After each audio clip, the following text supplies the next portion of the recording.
Where's Hema Modi to remind us when we need her? Okay. So, but Avni is her cousin, so that's fine. So now, coming back over here, the wise know sound to be the Shabda Brahman. It permeates all substance and in the animal body exists as the five elements. The Pancha Bhutatma Kadeha. Pancha Bhutatma Kadeha. The Deha means the body. It consists of the five elements. From this sound originates Mahat. So it's very interesting that that from the Bindu, the sound of Shabda Brahman, that is the Om, emanates from there, and it is from that sound originates Mahat. So see, it's a very interesting concept. In fact, if you look more in the Sankhya concept, the real Mahat is actually coming from the combination of Purusha and Prakriti, actually coming from the Purusha itself. You cannot pull Purusha out of it. But here, this is how it is. It is out of the Omkara. And of course, there is another interesting thing. In the Omkara is considered the connectivity with Ishvara, that is beyond all of that. And so in that sense, that is correct. That is, the Omkara originates out of Ishvara, but here they call it as Bindu, which is at a lower level. But anyway, and from this sound originates Mahat or Buddhi. Originates Mahat or Buddhi, and from the latter Ahamkara, which is threefold. This is very interesting. There is a complete, mapping over here with the Sankhya philosophy. In the sense, what happens is, when we say in the creation, there are three kinds of vibrations. The highly active, what we call as Rajas, the smooth flowing, the Sattva, and the ones with inertia and sluggishness that we call as Tamas, right? Now, what is recognized is, it is the Rajas that is the source of the Buddhi also, and that is the source of Ahankara, that is actually recognized in the Sankhya philosophy as well. And here, of course, he is calling as Mahat, and he is using the word, actually he is Ahamkara, which is threefold. This is different. So he is saying that the thing is, all of these are threefold. Whereas in the Sankhya Sutra, it is very clear that the Buddhi comes out of Rajas. Okay? Whereas here it says it is threefold. Vaikarika is supposed to be the, let's see, in that one it was interpreted as Sattva, and Taijasika as Rajas, and Bhautika is the Tamas. Okay? Any questions about the Vaikarika being Rajas and being Sattva, and the Taijasa being Rajas? Also, Rajanji. Yes. You're saying something, Arunji. Go ahead. What I was saying, that in these numbers, which is written 6, 7, 8, 9, Mahat. So below that, these are explained little more detailed. Okay. So if we go the same thing, it says Mahat. It is said that this word does not, as is generally supposed, mean great, but is derived from Meghas, which means light, Jyoti. Okay, so we can go and we'll go and look at that. Right. Actually, he's putting over here. Let's see the footnote over here. Oh.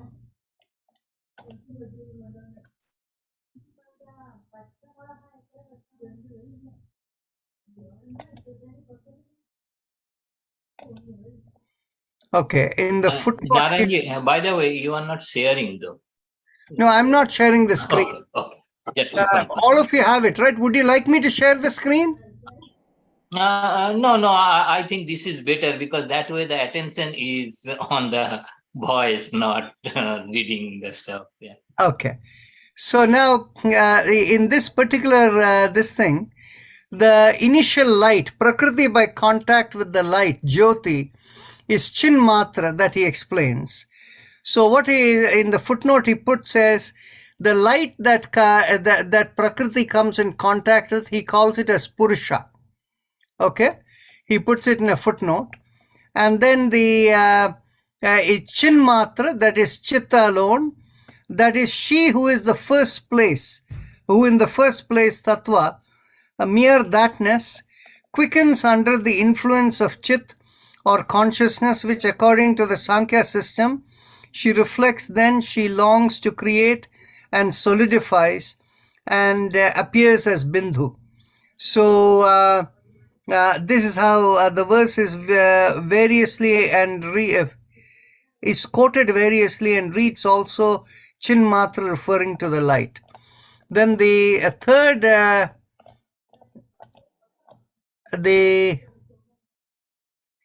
third footnote is Bindu. it appears as Bindu, right? Yeah, right. That is the Karana, that is the Karana or causal Bindu, which the Brahman becomes after passing from its state in Pralaya to that of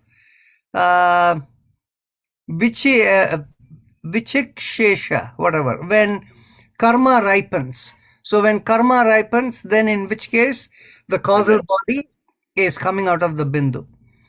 As to the meaning of this, we see Arthur Avalon's introduction to the serpent power.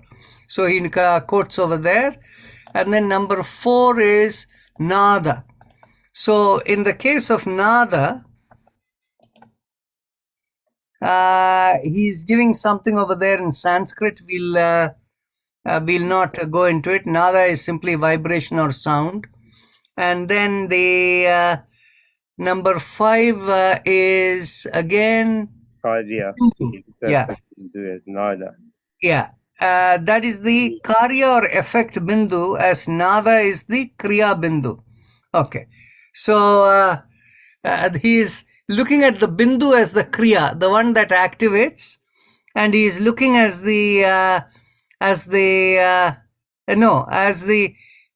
this is the Karya or effect Bindu as Nada. Okay. So the effect of the Bindu, Karya is the Nada, the vibration coming out of the Bindu. And another reading of this, okay. And number 6 is Avyaktarava. That means that which is not manifest is the idea. Let's see.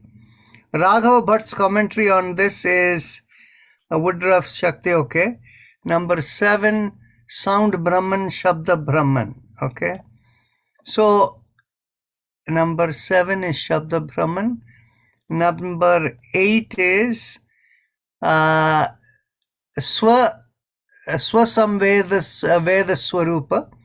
That is where others may see this thing. It is said that this. Okay, so the footnotes over there are not as significant for us because we have an understanding of it. So we'll move along over here. So he says from this sound, that is the original sound Shabda Brahman, out of that comes Mahat or Buddhi, and from the latter, that is Buddhi, the Ahankara comes, which is threefold: Vaikarika, Taijasika and Bhautika. Now from the Sankhya Sutra, we understand these terms. Vaikarika means, the literal translation is, Vai indicates indeed, Karika means that which enables. So it is the idea of the smooth flow of sattva. Taijasika refers to something that is done with teja or vigor. And so the rajas, and the bhautika is something that is more like earth or the fixed matter, what you called as the immovable matter, jada as you call it. So that is how you think of it as the rajas. And of course, he puts in the footnote, this is pure, passional, and dark or elemental this thing, and these correspond to sattva, rajas, and tamas in his footnote. Okay, and then from ahankara, issued the 5 tanmatras. So it is from the ahankara, the 5 tanmatras come. In the Sankhya philosophy, it is very clear. All of this comes out of the, what do you call it? From the tamas is what produces the Pancha Mahabhutas. Okay, that's how the Sankhya philosophy tells us. And the Sankhya philosophy tells us the properties, the property of each of these 5 elements, which are called tanmatras, the properties, as I explained, property of the space is sound, right? So the Sankhya philosophy explains from sound comes the space. It's not the other way around. Okay? From sound comes the space. And from there, a modification creates a feel. And out of the feel is air created. So out of the air, in the friction, heat is created.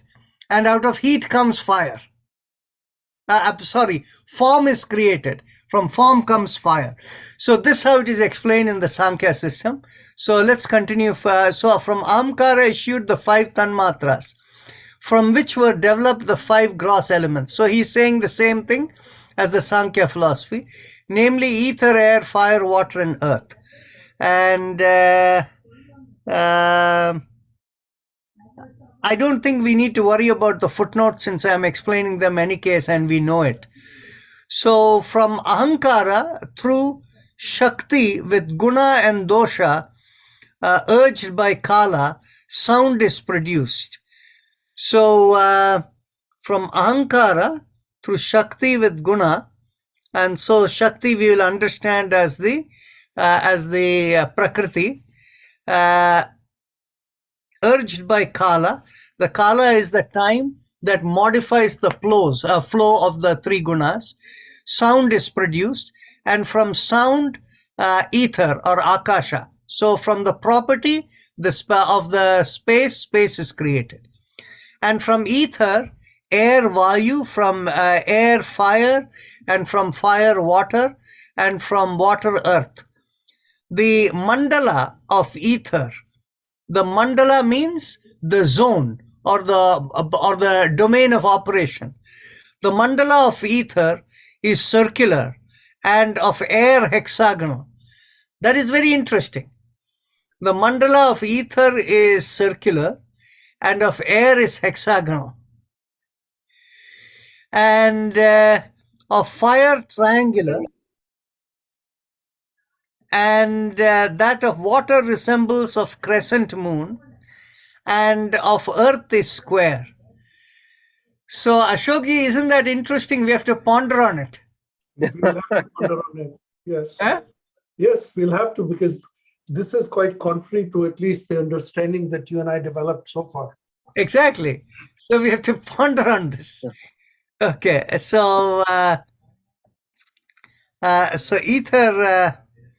So again, the mandala of ether is circular, of air hexagonal, of fire triangular, and of water crescent moon, and that of earth is square. What does that mean, Narayanji? See, what happens is the idea of how energy of would interact in these domain. Okay, if you think of it in Vastu system, right? In the Vastu system, they will always say you have to build squarish homes or at least rectangular. Okay? And the idea of circular and things are not considered appropriate from a Vastu perspective. And in fact, what happened was, I'm actually going to digress a little to tell you a story of this Vastu. In Houston, there is a couple, and their son, once he graduated as an architect, he wanted to do something creative. And so what he did was, he made every room in the home into a rhombus. Okay? So the thing is basically in their living room, there is the two opposite sides. One side is like, 25 or 30 feet long. The other side, opposite side is 5 feet long. And then, of course, you have the angular kind of this thing. He made everything into a rhombus. And the kitchen and dining room is also a rhombus. So the kitchen starts off like a galley kitchen and then slowly widens and goes all the way to this thing. And the vastu of that home is so horrible that the lady, as a result of that, if she goes away from the home, she's okay.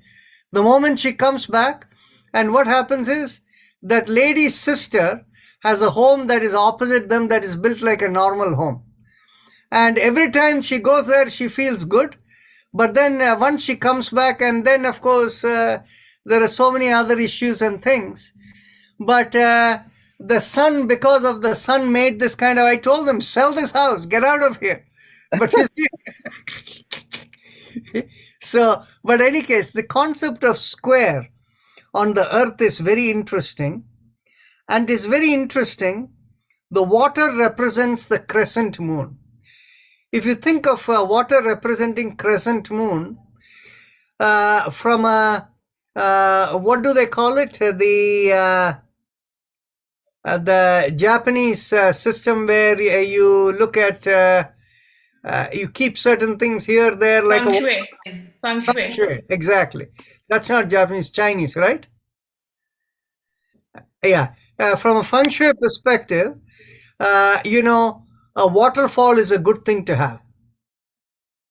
Okay? And so you can see over there that element coming over there. And Placement of waterfall also is very important. It should be on the left side of the house. That's what they say actually. So, actually, what you're talking about, the left side, from a Vastu perspective, it should be in the northeast of the house. If the house is if the house is facing east, yeah. If the house is facing east, is what this thing. This should be in the northeast side. But the idea of left on the left, this thing is the right. This thing of what Vastu view also is. Water body should be on that side. Okay. Then the next thing we see is the fire is triangular. This is very interesting. We can relate to earth and water, but how do we relate to fire in what we observe?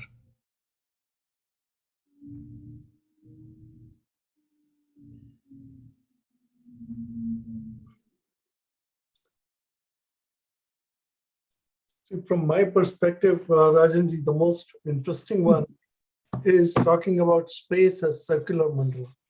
Yeah.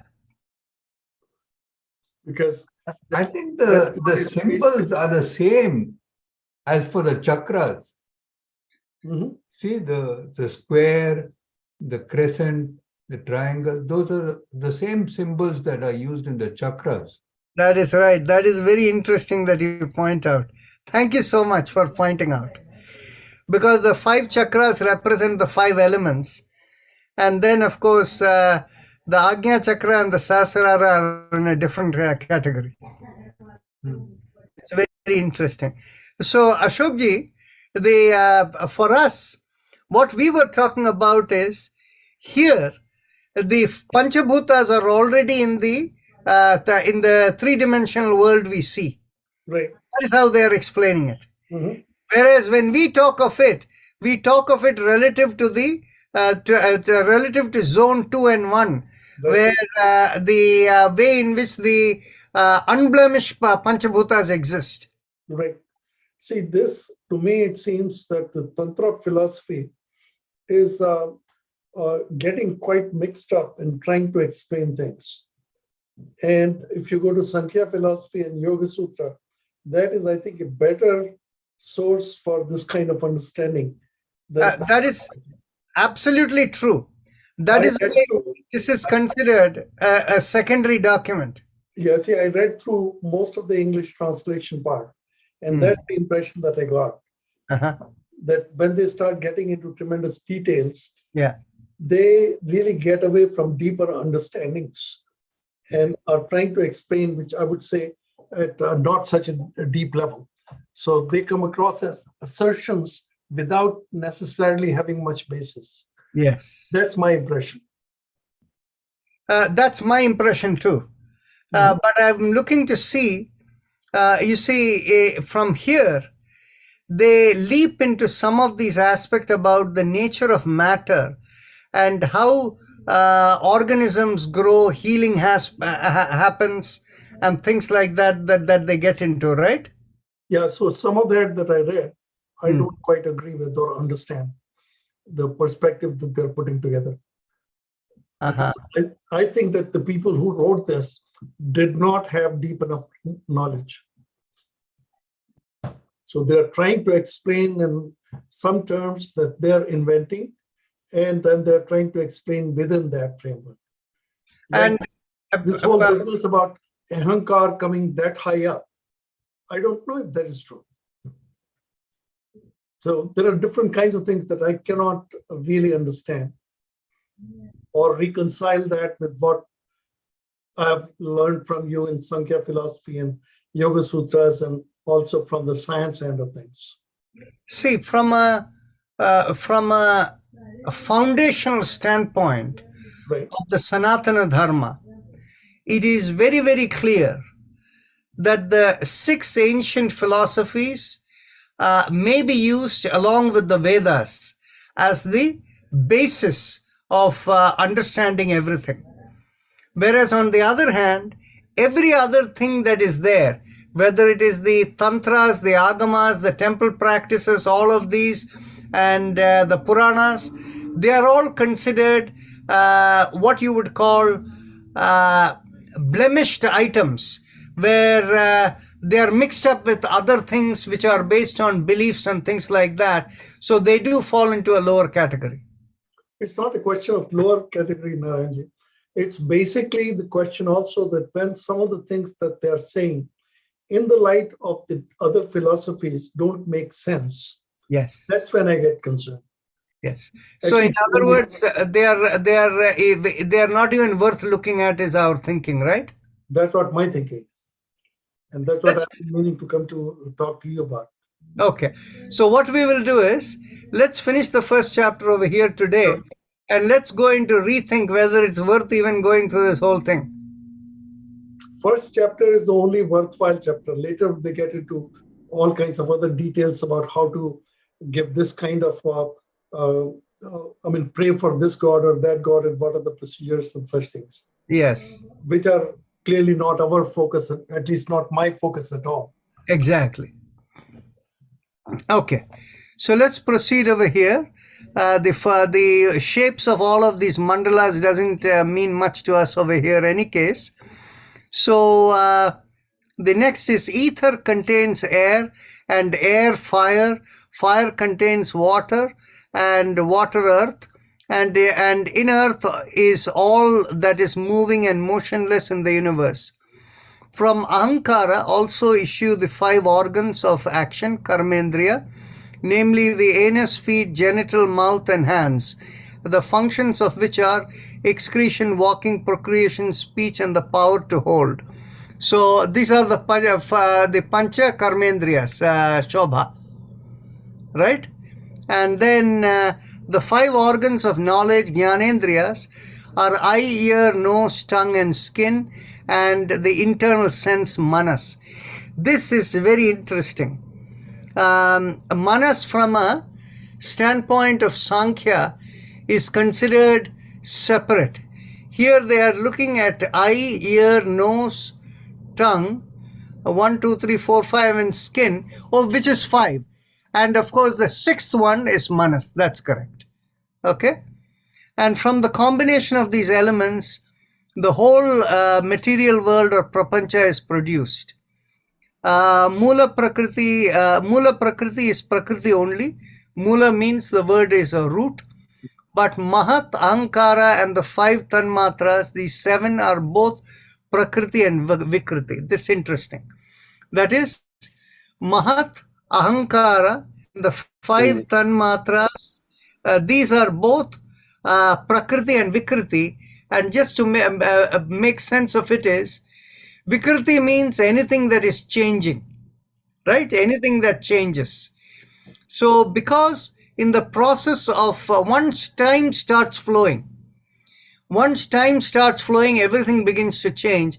That is why he is saying Mahat, Ahankara and the five Tanmatras, these seven are both Prakriti and Vikriti. They come out of Prakriti, but they are also Vikriti. The remaining 16 Tattvas, namely the 10 Indriyas, Manas and the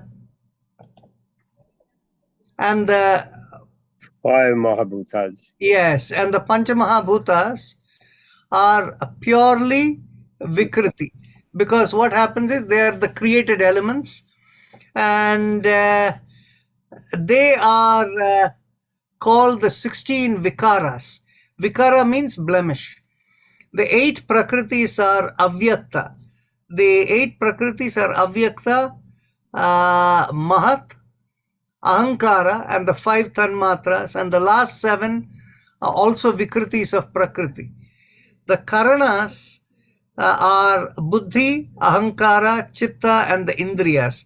Karana means the instruments are Buddhi. Ahankara, Buddhi is thinking ability. Ahankara, Chitta, and the sense organs.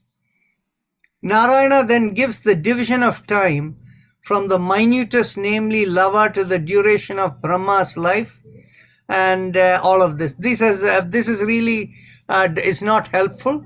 These are where a lot of belief-based system comes in, and they are not particularly useful. And from current knowledge of physics, this is not quite accurate. Exactly. By the way, the thing is, you see, once these people start talking about nadis, they will talk about some 360,000 nadis or so. Whereas on the other hand, if you look at the Hatha Yoga Pradipika, it will say 72,000 nadis. All of these are something that are not meaningful at all. But So perhaps they have a different meaning, so one has to come out what exactly these relate, how they relate to other ones. Actually, we have a yogic way of dealing with this. In fact, what happens is when somebody recommends a book to me or something, the first thing I look is I ask who is the author, and then I tune into the author, and then if the author doesn't seem to be a person who has the spiritual depth, I don't even consider it worth reading that book. No, that's true. But I think this was written by Adi Shankaracharya. That's what they explain in the beginning. When he wrote it is a different matter, because what it is Adi Shankaracharya wrote many things before he reached the higher level of realization. You see, that is why in the Viveka Chudamani he says women and non-Brahmins should not be reading this and kind of things. He says that.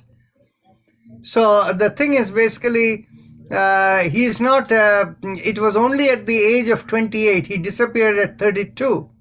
When he met the cremation keeper in Manikarnika Ghat, and he thought he was a lowly human being, and he told him, get out of the way. And that asked, the fellow responded back, you mean this body or whether the soul? And then the fellow got so, Shankaracharya, that's when it dawned on him, all this distinction he had in the mind, it evaporated. While people give credit to Shankaracharya, you have to also understand that the Kerala system of worship is this tantra-based worship. If you look in terms of the tantra forms, while all of temple worship has tantra elements in it, the most reputed elements of tantras are in Kerala, in Kashmir Shaivism, and in Bengal and Assam. Now, Bengal, Assam, and Kerala are considered the lower tantras, and this is a reflection of the lower tantra. Whereas Kashmir Shaivism is considered more complete. It is the higher tantra that is more integrative of everything. Maybe the next document we should look at is Kashmir Shaivism, and let's see whether there is anything useful over there. Anyway, Let's continue. The sun, moon, fire, and all the devatas are in constant movement for the preservation of the world. The close of the day of Brahma or Kalpa is followed by a night of Brahma, and this is what is called the intermediate dissolution or pralaya, of which there are as many as there are nights in the life of Brahma. At the close of Brahma's life, with the indrawn breath of Kala, there is the great dissolution or Mahapralaya, that is all of dissolution. So, by the indrawn breath of Kala means the energy gets withdrawn. At the time of dissolution, says Narayana, all the universe re-enters Prakriti. Narayana then treats the generation of bodies in Prakriti when moved by Kala. There are 4 kinds of bodies, namely those which spring from ground, they call it as Aubidha, from the moisture, Svedaja, and those which issue from eggs, Andotta, and lastly such as have their origin in the womb. And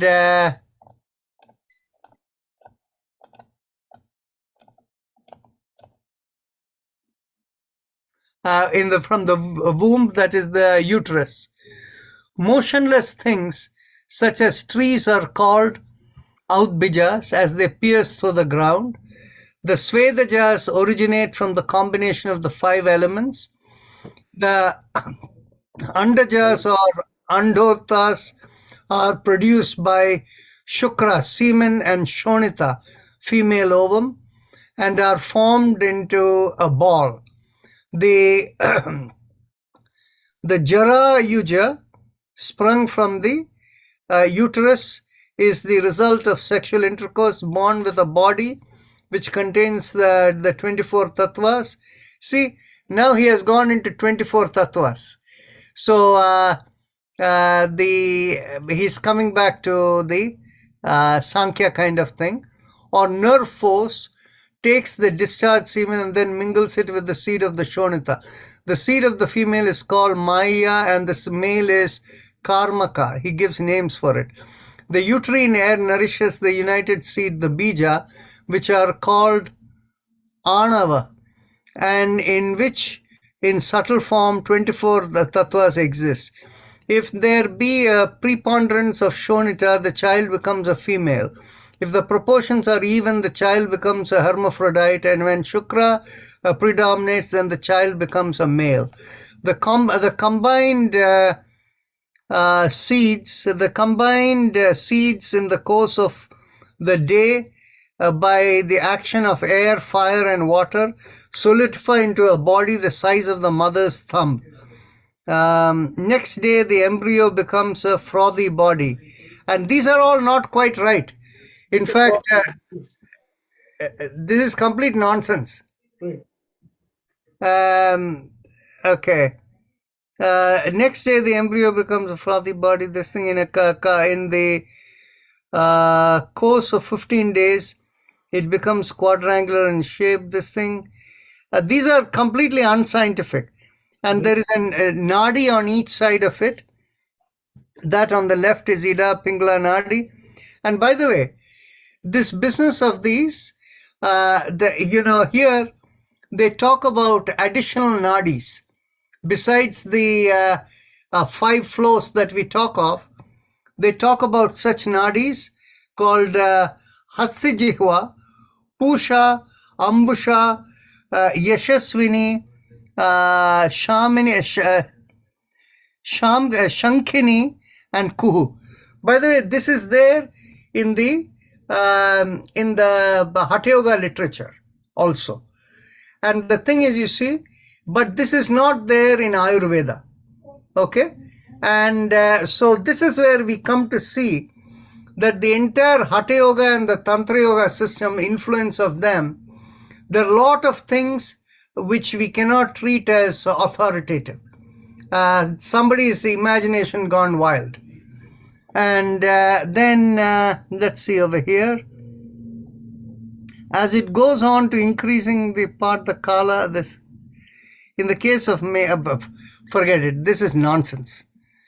And let's go into the next page over here. Besides the central nadi Sushumna, there are various other nadis with branches and sub-branches totaling 350,000 in number. It's again, it doesn't validate with other things.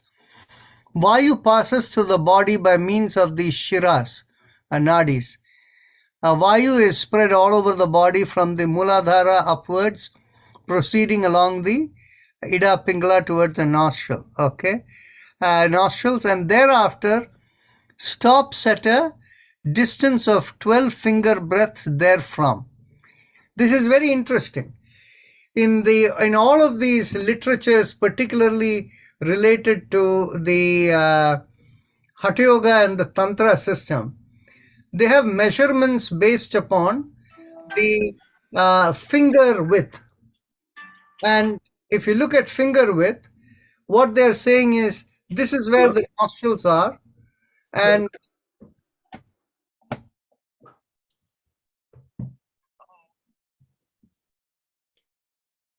okay, this is where the nostrils are, and from the nostrils, if you look at 12 finger lengths, it comes to the top of the head, right? So the finger width is what they're looking at. And in the Hatha Yoga system, they say that the whole body is 96 finger widths. It's very interesting how they define it, the whole top to bottom. Okay, then Vayu is spread all over the body from the Muladhara upwards, proceeding through. When they say Vayu, from our yoga as well as from the Ayurveda perspective, the 5 Vayus are considered Prana, Apana, Vyana, Udana and Samana, and you're all aware of that, right? Okay, let's continue further. There is a constant upward and downward movement of the Vayu along the paths of the sun and the moon. This business of sun and the moon has completely come from Hatha Yoga and this Tantra system. If you look into the core of yoga, in the idea of sun and the moon is not really existent in the Yoga Sutras. And a lot of people have gone to say Ha means I think the moon, and the Tha means the sun kind of thing.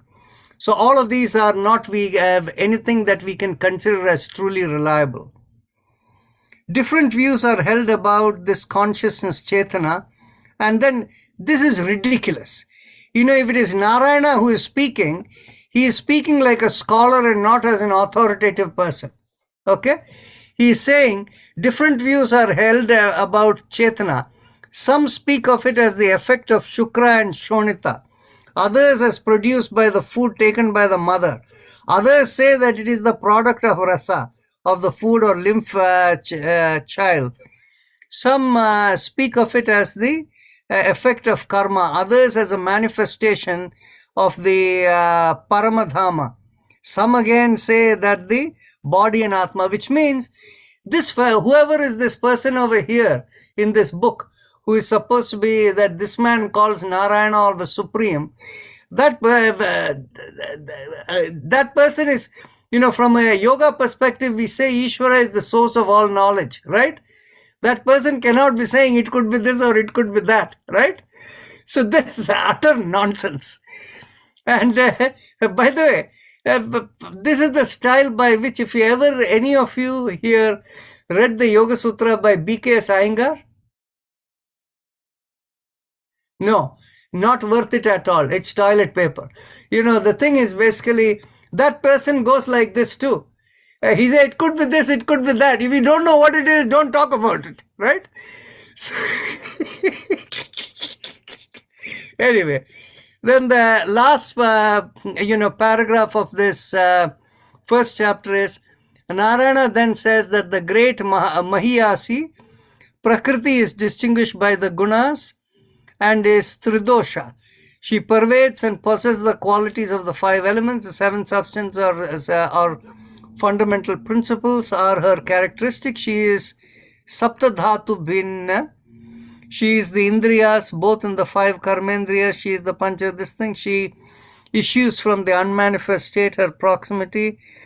When in the act of determining with certainty, then she is called Buddhi. When she knows herself, this thing, she is Aham Kriti. When she withdraws into herself, she is herself alone. When she is the Great One, moves to manifest herself in her different ways, then the sound which issues upon the bursting of the Bindu becomes clearly perceptible. So that ends the first chapter, just reading of it. And I'm thinking we should send this book packing, right? Ashokji? You're muted. That's my reaction. I read through not just the first chapter, but most of it, and I got absolutely nothing out except how confused the writer was. And, reading this, if somebody who calls himself God is going to say it could be this or it could be that, the person doesn't know. It's ridiculous. Of course, we are reading the considered translation, but then we haven't gone into the Sanskrit. So the opinion is strictly based on the assumption the author is halfway correct. The translator is halfway correct, right? Right. Doctor, if God is observing existence through us, is there a possibility that he might not be sure of something? What is that? If God is understanding existence through us, right? Through our maybe he's not. And my understanding, like where I am now, is right. Our existence is experience. Would that create a possibility that God might not be sure of where things are coming from or whatever? You see, that is not an accurate way of looking at things. If you look over here, the place of the discussion over here is Chetana. Chetana is a very distinct term, where if you look at it from the perspective of the Yoga Sutras, it is the connection of a sentient being into Ishvara. Okay? So when we look at it from that perspective, if a core concept like this is not known to God, then that is no God. Okay? It's a core concept. The thing is, you see, whereas on the other hand, if you look at it from the perspective as God has unleashed a dynamic program, and the dynamic program based upon its AI and capabilities, God is allowing it to run. So God is not necessarily dictating and know what will be the moment-to-moment outcome, which is acceptable. But core concepts of the structure, to say, God may not know, doesn't make sense. Yeah, but it is here somebody's interpretation who actually wrote in English. So how much actually interpretation correctly written from Sanskrit to English here? But that is a distinct possibility. But on the other hand, what we can do is this particular part related to the verses that are there, I will go and do a check on it. Okay? How Chaitanya is explained. And if this has been explained,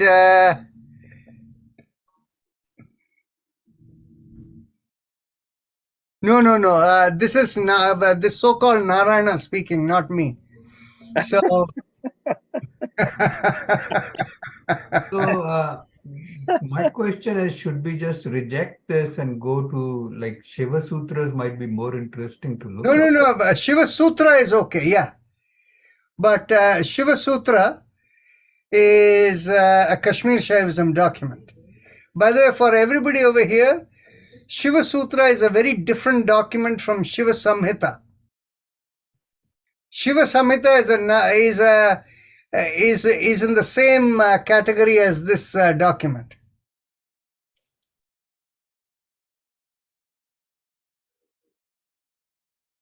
Shiva Sutra is also a pretty small document. I read it through many years back. And so Vedji, do you have a copy of the Shiva Sutra, or you find it somewhere?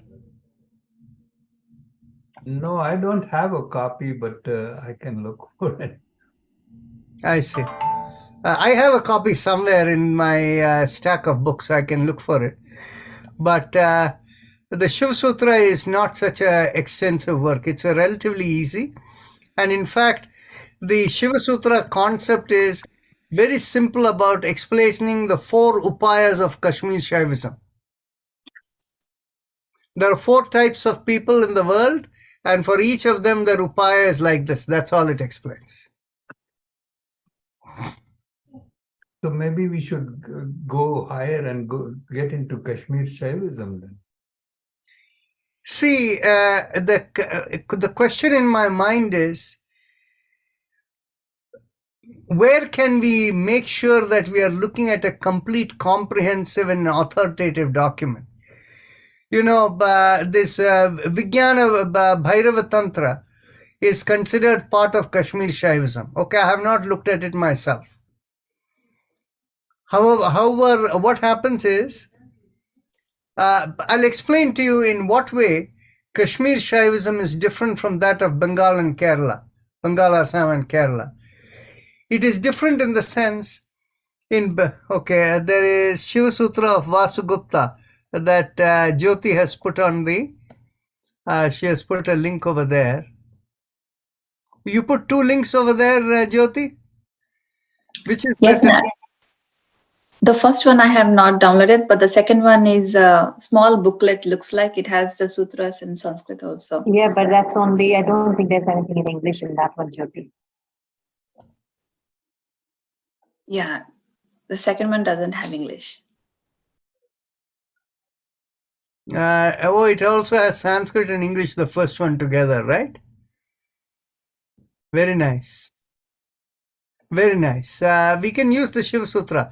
So do we want to look at the Shiva Sutra next time?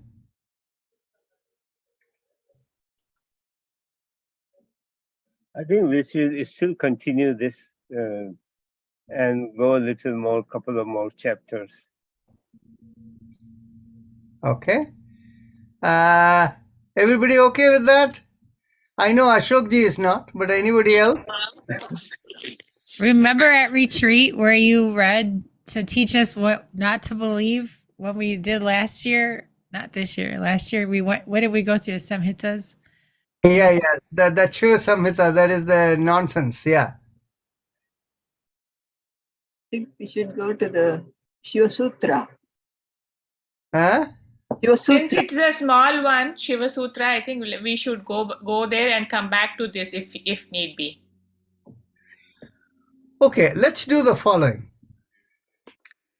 Let's put this document of Prapanchasara to a halt. And let me go and check the Sanskrit verse related to this part, what he's talking about Chetana. And I will give you a report on that next time. And then let's decide whether to proceed further or not. But all of you have this document accessible from the archive.org, right? Yep. So read through the English thing, the whole thing for yourself. And then let's decide on next time when you come what you want to do. And in the meantime, the Shiva Sutra link that Jyoti has given us, let's also read the Shiva Sutra and then we'll decide how to discuss further next time. Is that a fair idea? Okay, that's fine. Okay. So Can you? If we get a link to download that book, Yes, Jyoti ji, can you send it in the email, please? Yeah, thank you. I'll put it in the daily reminders because if they're going to change anyways, so I'll put it in the daily online reminder. That's a really good idea.